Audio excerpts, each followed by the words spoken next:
Good morning पिला माने आज वर्चुअल क्लास को समस्त को स्वागत। आज आम सप्तम श्रेणी इतिहास बहिर ओडिशा रे सूर्यवंशी नरपति गण मान विषय पढ़ा। पिला माने पूर्वर तुमे माने ओडिशा रे अनेक गुड़े राजवंश शासन कर जानिथिबो।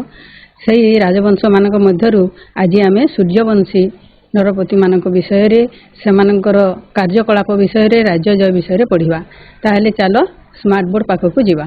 माने आज आम सूर्यवंशी राजा मानक विषय रे पढ़ा। सही नरपति माने सही राजा माने क्यों क्यों कार्य सबू करिसंती एवं सेमानकर राज्य जय तांकर ये कार्यकलाप विषय रे आज आम जानिबा। ताहेले सूर्यवंश पूर्वर गंगवंश आमर ओडिशा रे शासन करुथिले एवं सही गंगवंशर शेष राजा गंगवंशर राजा पर सूर्यवंशी माने आरंभ करथिले। तांकर सूर्यवंश आरंभ होइथिला एवं सूर्यवंशर कपिलेन्द्र देव से प्रथम सूर्यवंश प्रतिष्ठा करथिले एवं कपिलाब्ध नाम रे तांकर प्रचलन करथिले। वंश पर ओडिशा रे सूर्यवंश नामक एक नूतन वंश राजवंशर अभिदय होइथिला। एही वंशर राजा माने गजपति उपाधि रे भूषित होइथिले। सूर्यवंशी राजा मानकर राजत्व काल रे ओडिशा रे सांस्कृतिक एवं सामाजिक जीवन रे उन्नति परिलक्षित होइथिला। सूर्यवंश आरंभ होइथिला कपिलेन्द्र देवଙ୍କ ठारू एवं शेष होइथिला प्रतापरुद्र देवଙ୍କ समय रे पर्यंत। कपिलेन्द्र देव 1435 ख्रीष्टाब्द रे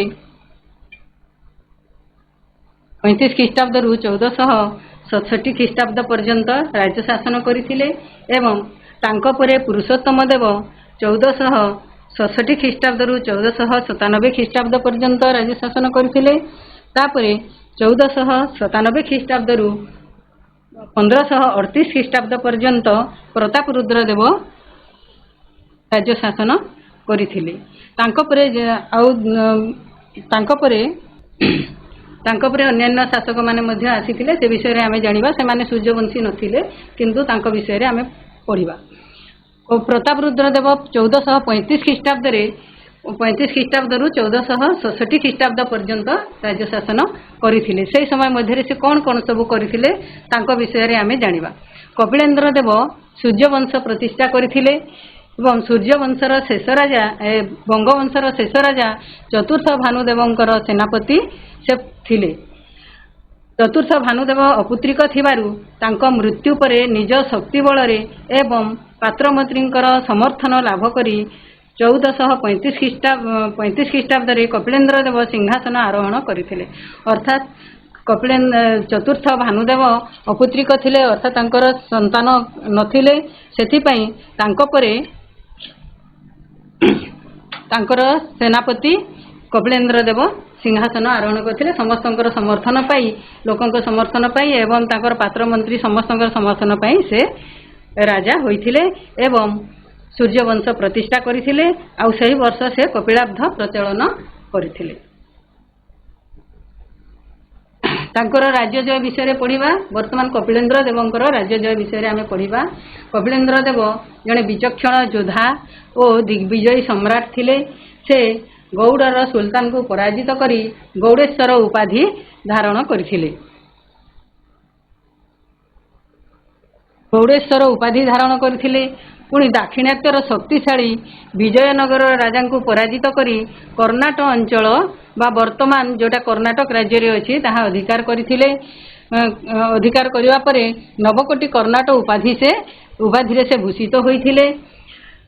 बाहामनी राज्यर सुल्तान को परास्त करी सही राज्यर राजधानी कलबर्ग बा वर्तमान कर्णाटक राज्य रे थिबा गुलबर्गा शहर अधिकार करी कलबर्गेश्वर उपाधि रे भूषित होइथिले। तांकर विशाल साम्राज्य उत्तर रे गंगा नदी ठारू दक्षिण रे कृष्णा नदी पर्यंत विस्तृत। उत्तर रे गंगा नदी ठारू एठू आरंभ करी दक्षिण रे कृष्णा नदी पर्यंत तांकर विशाल साम्राज्य से विस्तृत करिपाइथिले।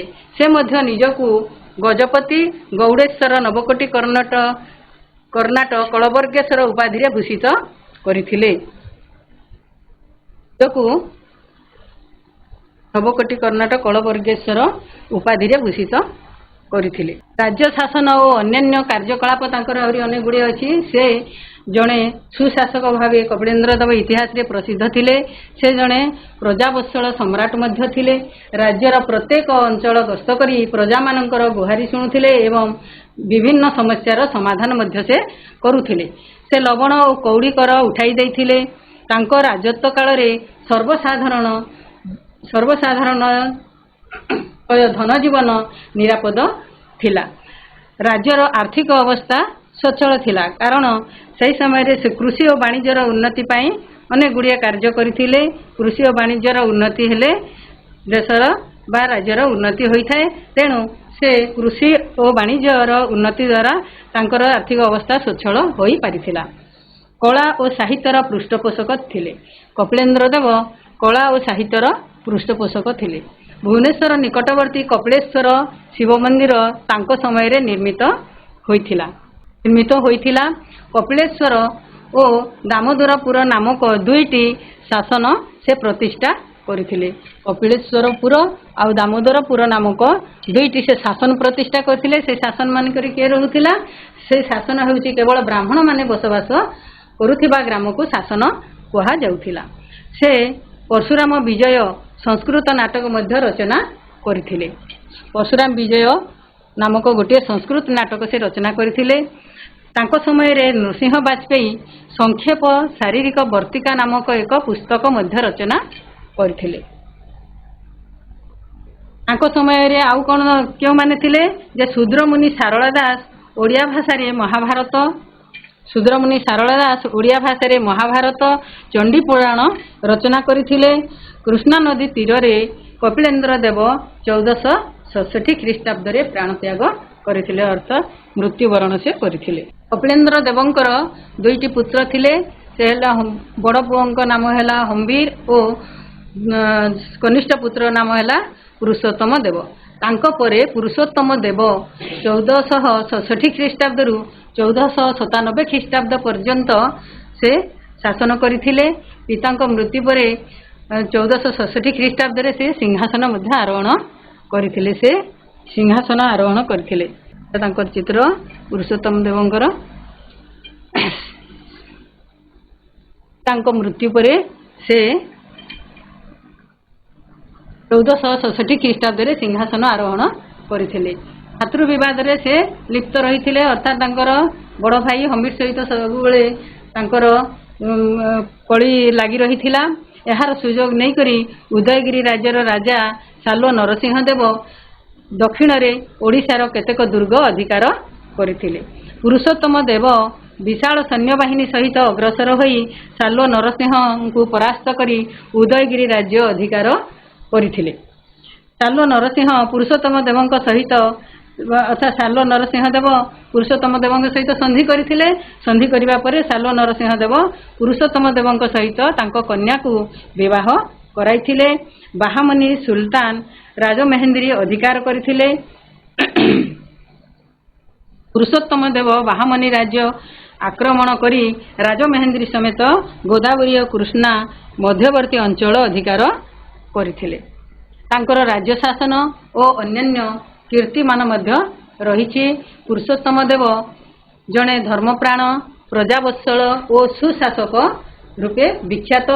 से 16टी ब्राह्मण शासन स्थापन करथिले। संस्कृत साहित्य और अर्थशास्त्र रे तांकर गभीर ज्ञान थिला। से अभिनव गीत गोविंद नामक गोटे पुस्तक रचना करथिले। से 1497 ख्रीष्टाब्द रे मृत्युवरण। प्रतापरुद्र देव तांको परे तांकर पुत्र प्रतापरुद्र देव राजा होइथिले एवं प्रतापरुद्र देव 1497 ख्रीष्टाब्द रु 1538 ख्रीष्टाब्द पर्यंत राज्य शासन करथिले। आउ प्रतापरुद्र थिले सूर्यवंशर शेष सम्राट शेष राजा से थिले। से 97 ଖ୍ରୀଷ୍ଟାବ୍ଦରେ ସିଂହାସନ ଆରୋହଣ କରି ଘନ ଘନ ବହିଃଶତ୍ରୁ ମାନଙ୍କର ଆକ୍ରମଣରେ ଅତିଷ୍ଠ ହୋଇପଡ଼ିଥିଲେ, ଯାହାକି ଗଜପତି ସାମ୍ରାଜ୍ୟର ପତନ ପାଇଁ ପଥ ପରିଷ୍କାର ହୋଇଯାଇଥିଲା। ଅର୍ଥାତ୍ ଅନ୍ୟାନ୍ୟ ପାର୍ଶ୍ୱବର୍ତ୍ତୀ ଅଞ୍ଚଳ ରାଜ୍ୟର ରାଜାମାନେ ଆକ୍ରମଣ କରିଥିଲେ ଆଉ ରାଜ୍ୟ ଦୁର୍ବଳ ହୋଇଯାଇଥିଲା। ଶତ୍ରୁମାନଙ୍କର ସହିତ ତାଙ୍କର ସବୁବେଳେ ଯୁଦ୍ଧ ଲାଗି ରହିଥିଲା। ପ୍ରତାପରୁଦ୍ର ଦେବ ଦାକ୍ଷିଣାତ୍ୟରେ ବିଜୟନଗରରେ ସହିତ ଯୁଦ୍ଧରତ ଥିଲାବେଳେ ବଙ୍ଗର ସୁଲତାନ ଆଲାଉଦ୍ଦିନ ହୁସେନ ଶାହାଙ୍କର ସୈନ୍ୟମାନେ ଓଡ଼ିଶା ଆକ୍ରମଣ କରି ପୁରୀ ପର୍ଯ୍ୟନ୍ତ ଅଗ୍ରସର ହୋଇଯାଇଥିଲେ। ପ୍ରତାପରୁଦ୍ର ଦେବ ଦାକ୍ଷିଣାତ୍ୟରୁ ଫେରି ଶତ୍ରୁ ସୈନ୍ୟଙ୍କୁ ଓଡ଼ିଶାରୁ ତଡ଼ି ଦେଇଥିଲେ। ବିଜୟନଗର ରାଜ୍ୟର ରାଜା କୃଷ୍ଣଦେବ ରାୟ ଉଦୟଗିରି ସମେତ ଓଡ଼ିଶାର ବହୁ ଅଞ୍ଚଳ ଅଧିକାର ବିଜୟନଗର ରାଜା ବିଜୟନଗର ଅଛି ଆମର ମାନଚିତ୍ରରେ ଜାଗାରେ ଅଛି ବିଜୟନଗରର ରାଜା ସେତିବେଳେ ଆମର ରାଜାଙ୍କର ନେଇକରି ପ୍ରତାପରୁଦ୍ର ଦେବ ତାଙ୍କୁ ବିରୋଧ କରିଥିଲେ। ବିଜୟନଗର ରାଜ୍ୟର ରାଜା କୃଷ୍ଣଦେବ ରାୟ ଯେତେବେଳେ ଉଦୟଗିରି ସମେତ ଓଡ଼ିଶାର ବହୁ ଅଞ୍ଚଳ ଅଧିକାର କରି ସୀମାଞ୍ଚଳମ୍ ପର୍ଯ୍ୟନ୍ତ ଅଗ୍ରସର ହୋଇଯାଇଥିଲେ, ପ୍ରତାପରୁଦ୍ର ଦେବ ତାଙ୍କୁ ବିରୋଧ କରି ପରାଜିତ ମଧ୍ୟ କରିଥିଲେ। କୃଷ୍ଣଦେବ ରାୟଙ୍କ ସହିତ ତାଙ୍କର ସନ୍ଧି ସ୍ଥାପନ କଲେ। ଗୋଦାବରୀ ନଦୀର ଦକ୍ଷିଣକୁ ଥିବା ଓଡ଼ିଶାର ଅଞ୍ଚଳ ଛାଡ଼ି ଦେଲେ। ସେ ଯେତେବେଳେ ତାଙ୍କ ସହିତ ପରାଜିତ ହୋଇଗଲେ, କୃଷ୍ଣଦେବ ରାୟଙ୍କ ସହିତ ସନ୍ଧି କଲେ। ତାଙ୍କଠାରୁ ପରାଜିତ ହେବା ପରେ ତାଙ୍କ ସହିତ ସନ୍ଧି କଲେ। ସନ୍ଧି କରିବା ପରେ ଗୋଦାବରୀ ନଦୀର ଦକ୍ଷିଣକୁ ଥିବା ଓଡ଼ିଶାର ଅଞ୍ଚଳ ସେ ସେତେବେଳେ ତାଙ୍କୁ ଛାଡ଼ି ଦେଇଥିଲେ। ନିଜ କନ୍ୟା ଜଗନ୍ମୋହିନୀଙ୍କୁ ତାଙ୍କ ସହ ବିବାହ କରାଇଥିଲେ। ପ୍ରତାପରୁଦ୍ର ଦେବ ତାଙ୍କ କନ୍ୟା ଜଗନ୍ମୋହିନୀଙ୍କୁ କୃଷ୍ଣଦେବ ରାୟଙ୍କ ସହିତ ବିବାହ କରାଇଥିଲେ। ଫଳରେ ଓଡ଼ିଶାର ଗଜପତି ସାମ୍ରାଜ୍ୟ ଦୁର୍ବଳ ହୋଇ ପଡ଼ିଥିଲା। ଧୀରେ ଧୀରେ ଓଡ଼ିଶାର ସାମ୍ରାଜ୍ୟ ବା ଗଜପତି ସାମ୍ରାଜ୍ୟ ଦୁର୍ବଳ ହୋଇ ପଡ଼ିଥିଲା। କଳା ଓ ସାହିତ୍ୟର ଅର୍ଥାତ୍ ସେ କଳା ଓ ସାହିତ୍ୟରେ କ'ଣ କ'ଣ ସବୁ ଉନ୍ନତି କରିଥିଲେ, ସେ ସମୟରେ ସେ କ'ଣ କରିଥିଲେ ସେ ବିଷୟରେ ଜାଣିବା। ସେ ଜଣେ ପ୍ରଜାବତ୍ସଳ ସମ୍ରାଟ ଥିଲେ। ସେ ଜଣେ ବିଶିଷ୍ଟ କବି ଆଉ ବିଦ୍ୱାନ ମଧ୍ୟ ଥିଲେ। ସଂସ୍କୃତ ଭାଷାରେ ତାଙ୍କ ଦ୍ୱାରା ରଚିତ ସରସ୍ୱତୀ ବିଳାସ ହିନ୍ଦୁ ଆଇନ ସମ୍ପର୍କରେ ହିନ୍ଦୁ ଆଇନ ସମ୍ପର୍କରେ ଏକ ଅମୂଲ୍ୟ ଗ୍ରନ୍ଥ ସେ ରଚନା। ହିନ୍ଦୁ ଆଇନ ସମ୍ପର୍କରେ ଏଥିରେ ସେ ଲେଖିଥିଲେ। ଜଗନ୍ନାଥ ଦାସ ଓଡ଼ିଆରେ ଭାଗବତ ଓ ବଳରାମ ଦାସ ଦାଣ୍ଡି ରାମାୟଣ ରଚନା କରିଥିଲେ। ଜଗନ୍ନାଥ ଦାସ ଓଡ଼ିଆରେ ଭାଗବତ ଏବଂ ବଳରାମ ଦାସ ଦାଣ୍ଡି ରାମାୟଣ ରଚନା କରିଥିଲେ। ସେ ସମୟରେ ଜୀବଦେବ ଆଚାର୍ଯ୍ୟ ଭକ୍ତି ଭାଗବତ ରଚନା କରିଥିଲେ। ତାଙ୍କ ସମୟରେ ଜୀବଦେବ ଆଚାର୍ଯ୍ୟ ଭକ୍ତି ଭାଗବତ ରଚନା କରିଥିଲେ। ରାୟ ରାମାନନ୍ଦ ଜଗନ୍ନାଥ ବଲ୍ଲଭ ନାଟକ ରଚନା କରିଥିଲେ। ସେ ସମୟରେ ସେ ରାୟ ରାମାନନ୍ଦ ଜଗନ୍ନାଥ ବଲ୍ଲଭ ନାମକ ଗୋଟିଏ ନାଟକ ରଚନା କରିଥିଲେ। ପ୍ରତାପରୁଦ୍ର ଦେବଙ୍କ ସମୟରେ ପଞ୍ଚସଖାଙ୍କର ଆବିର୍ଭାବ ହୋଇଥିଲା। ପଞ୍ଚସଖା ବିଷୟରେ ଶୁଣିଥିବ ପିଲାମାନେ।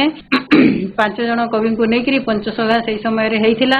ସେହି 5 ଜଣ ହେଲେ ଜଗନ୍ନାଥ ଦାସ, ବଳରାମ ଦାସ, ସନ୍ତ ଦାସ, ଅଚ୍ୟୁତାନନ୍ଦ ଦାସ ଓ ଯଶୋବନ୍ତ ଦାସ।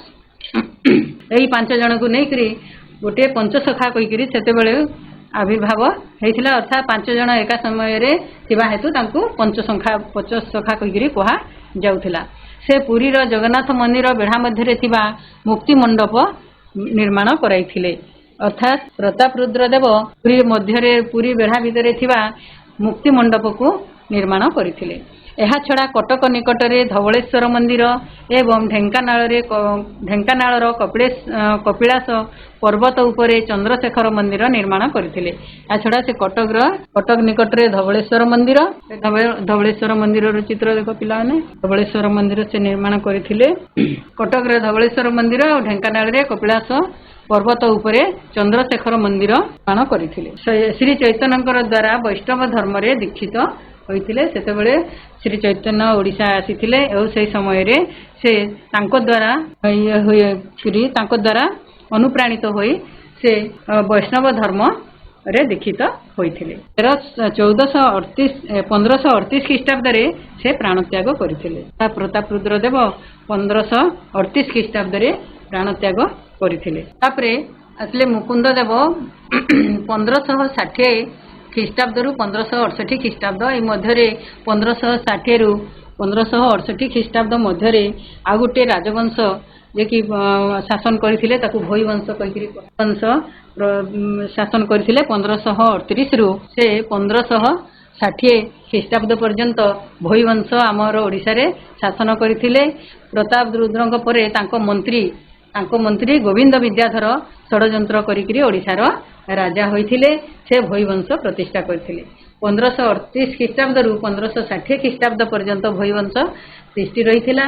ଗୋବିନ୍ଦ ବିଦ୍ୟାଧରଙ୍କ ପରେ ତାଙ୍କ ପୁତ୍ର ଚକ୍ରପ୍ରତାପ ରାଜତ୍ୱ କରିଥିଲେ। ଆଉ ସେଇଠାରେ ହିଁ ଆମର ଭୋଇ ବଂଶ ଶେଷ ହୋଇଥିଲା। ଭୋଇ ବଂଶ ପରେ ତାଙ୍କ ପରେ ମୁକୁନ୍ଦ ହରିଚନ୍ଦନ 1560 ଖ୍ରୀଷ୍ଟାବ୍ଦରୁ 1568 ଖ୍ରୀଷ୍ଟାବ୍ଦ ପର୍ଯ୍ୟନ୍ତ ରାଜତ୍ୱ କରିଥିଲେ। ସେ ଓଡ଼ିଶାର ଶେଷ ସ୍ୱାଧୀନ ରାଜା ଥିଲେ। ସେ କଟକରେ ବାରବାଟୀ ଦୁର୍ଗ ମଧ୍ୟରେ ନବତଳ ପ୍ରାସାଦ ନିର୍ମାଣ କରିଥିଲେ। ମୁକୁନ୍ଦ ଦେବ ନବତଳ ପ୍ରାସାଦ ବାରବାଟୀ ଦୁର୍ଗ ମଧ୍ୟରେ ନବତଳ ପ୍ରାସାଦ ନିର୍ମାଣ କରିଥିଲେ।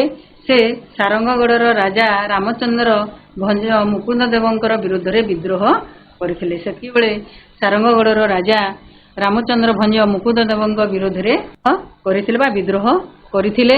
ଏହି ବିଦ୍ରୋହ ଯୁଦ୍ଧର ରୂପ ନେଇଥିଲା ଏବଂ ଯାଜପୁର ଗୋହିରୀଟିଗିରା ଠାରେ ଯୁଦ୍ଧ କ୍ଷେତ୍ରରେ 1568 ଖ୍ରୀଷ୍ଟାବ୍ଦରେ ଦେବଙ୍କର ମୃତ୍ୟୁ ହୋଇଥିଲା ବା ସେ ମୃତ୍ୟୁବରଣ କରିଥିଲେ।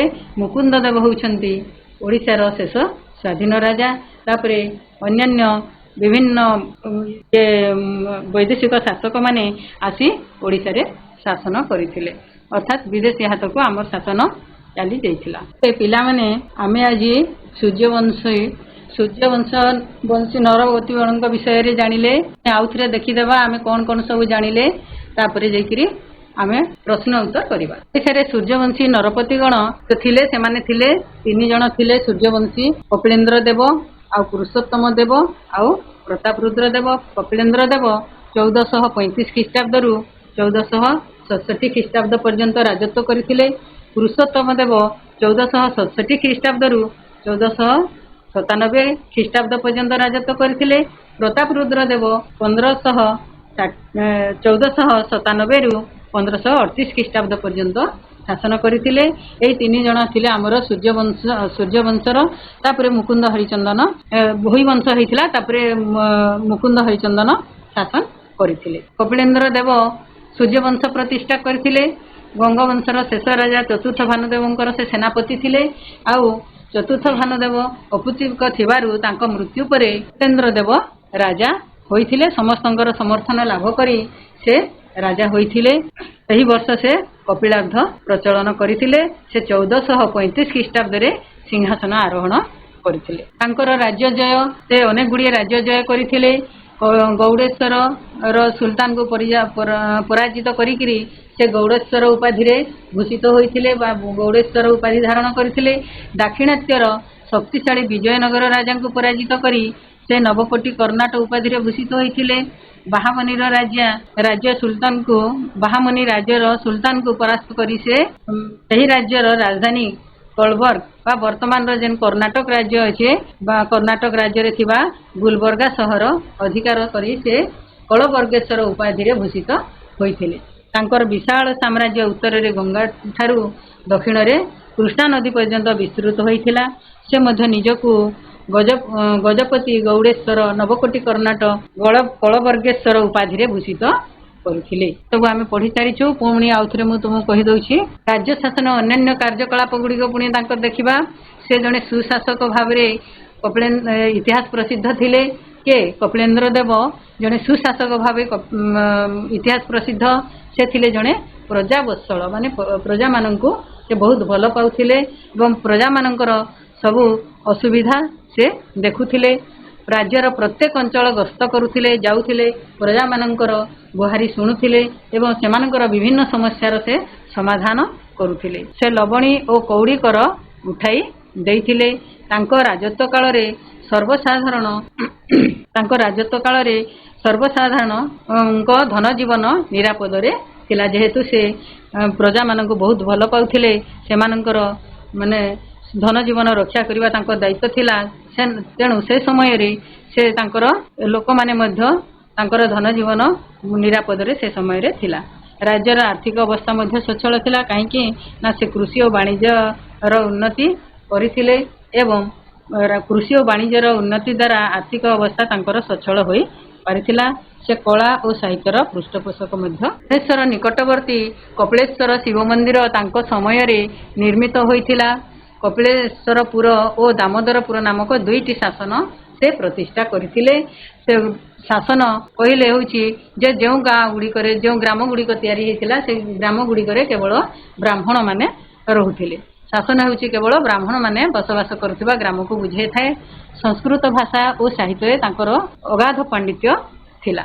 से परशुराम विजय संस्कृत नाटक रचना करथिले। सिंह वाजपेयी संक्षेप शारीरिक वर्तिका नामक एक पुस्तक मध्य रचना करथिले। शूद्रमुनि तांको समय रे शूद्रमुनि सारला दास ओडिया भाषा रे महाभारत और चंडी पुराण रचना करथिले। कृष्णा नदी तीर रे कपिलेन्द्र देव 1467 ख्रीष्टाब्द रे प्राणत्याग करथिले। तांको परे तांकर दुईटी पुत्र थिले हम्बीर और पुरुषोत्तम देव। हम्बीर पुरुषोत्तम देव राजा हेबा परे हम्बीर सहित तांकर सबुबेले कलह लागि रहिथिला। गृह युद्ध तांकर लागि रहिथिला बा भातृ विवाद रे से सबुबेले लिप्त रहुथिले। एहार सुजोग नै उदयगिरी राज्यर राजा सालो नरसिंह देव दक्षिण रे ओडिशार केतेक दुर्ग अधिकार କରିଥିଲେ। ପୁରୁଷୋତ୍ତମ ଦେବ ବିଶାଳ ସୈନ୍ୟବାହିନୀ ସହିତ ଅଗ୍ରସର ହୋଇ ସାଲ ନରସିଂହ ଦେବକୁ ପରାଜିତ କରି ଉଦୟଗିରି ରାଜ୍ୟ ଅଧିକାର କରିଥିଲେ। ସାଲ ନରସିଂହ ଦେବ ପୁରୁଷୋତ୍ତମ ଦେବଙ୍କ ସହିତ ତାଙ୍କ କନ୍ୟାଙ୍କୁ ବିବାହ କରାଇଥିଲେ। ଅର୍ଥାତ୍ ସାଲ ନରସିଂହ ଦେବ ପୁରୁଷୋତ୍ତମ ଦେବ ସହିତ ସନ୍ଧି କରିଥିଲେ। ତାପରେ ତାଙ୍କ କନ୍ୟାକୁ ପୁରୁଷୋତ୍ତମ ଦେବଙ୍କ ସହିତ ବିବାହ କରାଇଥିଲେ। ବାହାମନି ସୁଲତାନ ରାଜମହେନ୍ଦ୍ରୀ ଅଧିକାର କରିଥିଲେ। ବାହାମନିର ସୁଲତାନଙ୍କ ଠାରୁ ରାଜମହେନ୍ଦ୍ରୀ ମଧ୍ୟ ଅଧିକାର କରିନେଇଥିଲେ। ପୁରୁଷୋତ୍ତମ ଦେବ ବାହାମନି ରାଜ୍ୟ ଆକ୍ରମଣ କରି ରାଜମହେନ୍ଦ୍ରୀ ସମେତ ଗୋଦାବରୀ ଓ କୃଷ୍ଣା ନଦୀର ମଧ୍ୟବର୍ତ୍ତୀ ଅଞ୍ଚଳ ମଧ୍ୟ ଅଧିକାର କରିଥିଲେ। ରାଜ୍ୟ ଶାସନ ଓ ତାଙ୍କର ଅନ୍ୟାନ୍ୟ କୀର୍ତ୍ତି ଆହୁରି ରହିଛି। ପୁରୁଷୋତ୍ତମ ଦେବ ଜଣେ ଧର୍ମପ୍ରାଣ ପ୍ରଜାବତ୍ସଳ ଓ ସୁଶାସକ ବିଖ୍ୟାତ। ସେ 16ଟି ବ୍ରାହ୍ମଣ ଶାସନ ସ୍ଥାପନ କରିଥିଲେ। ସଂସ୍କୃତ ସାହିତ୍ୟ ଓ ଧର୍ମଶାସ୍ତ୍ରରେ ତାଙ୍କର ଗଭୀର ଜ୍ଞାନ ଥିଲା। से अभिनव गीत गोविंद मध्य रचना करथिले। से 1497 ख्रीष्टाब्द रे मृत्युवरण करथिले। प्रतापरुद्र देव तांकर मृत्यु परे तांकर पुत्र प्रतापरुद्र देव सिंहासन आरोहण करथिले। से 1497 ख्रीष्टाब्द रु 1538 ख्रीष्टाब्द पर्यंत शासन करथिले। आउ प्रतापरुद्र देव थिले सूर्यवंशर शेष सम्राट बा शेष राजा। 1497 ख्रीष्टाब्द रे से सिंहासन आरोहण करथिले। घन घन बहिशत्रु मानकर आक्रमण रे से अतिष्ठ होई पड़िथिले, जहाँकि गजपति साम्राज्यर पतन पई पथ परिष्कार करी देइथिला। शत्रु मानक सहित तांकर युद्ध होइथिला। प्रतापरुद्र देव दाक्षिणात्य रे विजयनगर सहित युद्धरत थिला बेले बंगर सुल्तान अलाउद्दीन हुसैन तांकर सैन्य माने ओडिशा आक्रमण करी पुरी पर्यंत अग्रसर होइथिले। प्रतापरुद्र देव दाक्षिणात्यरु फेरी शत्रु सैन्य मानकु ओडिशारु तोड़ी देइथिले। विजयनगर राज्यर राजा कृष्णदेव राय उदयगिरी समेत ओडिशार बहु अंचल अधिकार करी सीमाचल पर्यंत अग्रसर होइथिले। प्रतापरुद्र देव तांकु विरोध करी पराजित होइथिले। प्रतापरुद्र देव काहाकु विरोध करथिले जे कृष्णदेव राय को विरोध करथिले एवं से पराजित मध्य होइथिले, तांका ठारू हारि जाइथिले। आ कृष्णदेव राय सहित से संधि स्थापन करथिले। गोदावरी नदीर दक्षिण को थिबा ओडिशार अंचल छाड़ी देले। आ निज कन्या जगनमोहिनी को तांको सह विवाह कराइथिले। फଳରେ ओडिशार गजपति साम्राज्य दुर्बल होई पड़िथिला। कला और साहित्यर तांकर पृष्ठपोषकता थिला। से जणे प्रजावत्सल सम्राट थिले। से जणे विशिष्ट कवि और विद्वान मध्य थिले। संस्कृत भाषा रे तांको द्वारा रचित सरस्वती विलास हिंदू आईन संपर्क रे एक अमूल्य ग्रंथ। जगन्नाथ दास ओडिया रे से समय रे जगन्नाथ दास ओडिया रे भागवत और बलराम दास दांडी रामायण रचना करथिले। जीवदेव आचार्य भक्ति भागवत से समय रे जीवदेव आचार्य भक्ति भागवत रचना करथिले। राय रामानंद जगन्नाथ वल्लभ नाटक रचना करथिले। प्रतापरुद्र देवଙ୍କ समय रे पंचसखा आविर्भाव घटिथिला। अर्थात 5 जण सखा थिले जे माने कि से समय रे विभिन्न प्रकार साहित्यिक सब लिखिथिले। जगन्नाथ से 5 जण हेले जगन्नाथ दास, बलराम दास, अनंत दास, अच्युतानंद दास, जसवंत दास। से पुरीर जगन्नाथ मंदिर बेढ़ा मध्य थिबा मुक्ति मंडप मध्य निर्माण करथिले। एहा छडा कटक निकट रे थिबा धवळेश्वर मंदिर एवं ढेंकानाळर कपिलास पर्वत उपरे चंद्रशेखर मंदिर मध्य से निर्माण कराइथिले। से श्री चैतन्यंकर द्वारा वैष्णव धर्म रे दीक्षित होइथिले। 1538 ख्रीष्टाब्द रे से प्राणत्याग करथिले अर्थात मृत्युवरण करथिले। सदेव मुकुंद पूर्वर गोटे भई वंश मध्य आसीथिले। आ से भई वंश 1538 ख्रीष्टाब्द रु 1560 ख्रीष्टाब्द पर्यंत शासन करथिले। प्रताप रुद्रंकर परे तांको मंत्री गोविंद विद्याधर षडयंत्र करिके ओडिशार राजा हैथिले। आ से भई वंश माने प्रतिष्ठा करथिले। 1538 रु 1560 ख्रीष्टाब्द पर्यंत से भई वंश तिष्ठि रहिथिला। तांको परे तांको पुत्र चक्र प्रताप राजत्व करथिले। चक्र प्रतापंक परे भई वंश शेष होइथिला एवं तांको परे मुकुंद हरिचंदन जे कि मुकुंद देव नाम रे परवर्ती समय रे विख्यात होइथिले बा तांकर नाम परिवर्तन करथिले। तांको परे मुकुंद हरिचंदन 1560 रु 1568 ख्रीष्टाब्द पर्यंत राजत्व करथिले। से ओडिशार शेष स्वाधीन राजा थिले। से कटक रे बारवाटी दुर्ग मध्य रे नवतल प्रासाद निर्माण करथिले। सारंगगढ़र राजा रामचंद्र भंज मुकुंद देवंकर विरोध रे विद्रोह करथिले। एही विद्रोह युद्धर रूप नेला। जाजपुर गोहिरी टिकिरा ठारे युद्ध क्षेत्र रे 1568 ख्रीष्टाब्द रे मुकुंद देव मृत्युवरण करथिले। मुकुंद देवंक परे ओडिशार स्वाधीनता लोप पाइथिला। तामाने मु तो दुई थर तुमको पढ़े देली, थरे पढ़ेली पुणी आउ थरे रिवीजन कली। वर्तमान मु जहा पढ़ेली से भितरु किछि प्रश्न अछि। से प्रश्न गुड़िकर उत्तर तुमे देव। गोटे वाक्य रे उत्तर दियो। किए कपिलाब्ध प्रचलन करथिले? पिला माने कह किए कपिलाब्ध प्रचलन करथिले? के कपिलाब्ध प्रचलन? कपिलेन्द्र देव कपिलाब्ध प्रचलन। शासन काहाकू कुहा जाय? शासन काहाकू कुहा जाय? पिला माने शासन केवल ब्राह्मण माने बसवास करुथिबा ग्राम को शासन कुहा जाय। गुड। केवल ब्राह्मण माने बसवास करुथिबा ग्राम को शासन कुहा जाय। तो तम देव केतोटी ब्राह्मण शासन स्थापन करिथिले? तो तम देव केतोटी ब्राह्मण शासन? केतोटी? दुईटी। 16टी ब्राह्मण शासन से करिथिले। दुईटी प्रथमे दुईटी करिथिले, पछे से 16टी ब्राह्मण शासन स्थापन करथिले। केउ मानंकु पंचसखा कुहा जाय? केउ मानंकु पंचसखा कुहा जाय? कह पिला माने केउ मानंकु पंचसखा कुहा जाय? मु दी कहलिनी। पंचसखा कुहा जाय बलराम दास, जगन्नाथ दास, अनंत दास, अच्युतानंद दास एवं जसवंत दास। जगन्नाथ दास, बलराम दास, जगन्नाथ दास, अनंत दास, अच्युतानंद दास एवं जसोदावंत दास। Very good. प्रताप रुद्र देव काहा द्वारा वैष्णव धर्म रे दीक्षित होइथिले? प्रताप रुद्र देव काहा द्वारा वैष्णव धर्म रे दीक्षित होइथिले? कह। हिमाचल प्रदेश न प्रताप रुद्र काहा द्वारा वैष्णव धर्म रे दीक्षित होइथिले? कृष्ण। ठीक अछि मु कहि दउची। श्री चैतन्यंक द्वारा से वैष्णव धर्म रे दीक्षित होइथिले। आ गुटे आमे शून्यस्थान पूरण करिबा। बंदनी मध्य उपयुक्त शब्द बाछि करी आमे शून्यस्थान पूरण करिबा। तळे बंदनी रे दिया हिची 3टी उत्तर दिया हिची। से भितरु बाछि करी आमे प्रश्नर उत्तर कहिबा। Kapilendra Dev. Very good. Kapilendra Dev. Very good. Kapilendra Dev सूर्यवंश प्रतिष्ठाता थिले। चंडी पुराण डेस रचना करिथिले? सारड़ा दास।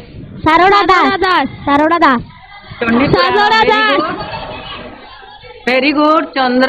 सारड़ा दास चंडी पुराण रचना करिथिले। कपिलेन्द्र देवंक ज्येष्ठ पुत्र डेस? Very good. हम्बीर कपिलेन्द्र देवंक ज्येष्ठ पुत्र हम्बीर थिले। अभिनव गीत गोविंदर रचयिता डेस? पुरुषोत्तम देव। हाँ, पुरुषोत्तम देव अभिनव गीत गोविंद रचना करथिले। Very good. ସୂର୍ଯ୍ୟବଂଶର ଶେଷ ସମ୍ରାଟ ଡେସ୍। ସୂର୍ଯ୍ୟବଂଶର ଶେଷ ସମ୍ରାଟ ଡେସ୍। ପ୍ରତାପରୁଦ୍ର ଦେବ। ସୂର୍ଯ୍ୟବଂଶର ତିନୋଟି ରାଜା ବିଷୟରେ ପଢିଲେ। କପିଳେନ୍ଦ୍ର ଦେବ ପ୍ରତିଷ୍ଠା କରିଥିଲେ ସୂର୍ଯ୍ୟବଂଶ, କିନ୍ତୁ ସୂର୍ଯ୍ୟବଂଶର ଶେଷ ସମ୍ରାଟ କିଏ ଥିଲେ? ପୁରୁଷୋତ୍ତମ ଦେବ, ପ୍ରତାପରୁଦ୍ର ଦେବ। କପିଳେନ୍ଦ୍ର ଦେବ। ପ୍ରତାପରୁଦ୍ର ଦେବ। Very good. ପ୍ରତାପରୁଦ୍ର ଦେବ ଶେଷ ସମ୍ରାଟ ଥିଲେ। ଭେରି ଗୁଡ୍ ପିଲାମାନେ, ତୁମେ ମାନେ ସବୁ ପ୍ରଶ୍ନର ଉତ୍ତର ଦେଇଛ। ଆଉ ବର୍ତ୍ତମାନ ମୁଁ ତୁମକୁ ଗୋଟିଏ ଗୃହ କାର୍ଯ୍ୟ ଦଉଛି। ସେ ଗୃହ କାର୍ଯ୍ୟ ତୁମେ କରିକରି ତୁମର ଶିକ୍ଷକଙ୍କୁ ଦେଖାଇବ, ତୁମ ବିଦ୍ୟାଳୟର ଶିକ୍ଷକଙ୍କୁ ଦେଖାଇବ। ଗୃହ କାର୍ଯ୍ୟ ହେଲା 5 ଧାଡ଼ିରେ ଲେଖିବ। ଶୂଦ୍ରମୁନି ସାରଳା ଦାସଙ୍କ ବିଷୟରେ ଲେଖିବ, ପଞ୍ଚସଖା ଏବଂ କପିଳେନ୍ଦ୍ର ଦେବଙ୍କ ବିଷୟରେ 5 ଧାଡ଼ି ଲେଖିକରି ତୁମର ସ୍କୁଲ ଶିକ୍ଷକଙ୍କୁ ଦେଖାଇବ। ଧନ୍ୟବାଦ।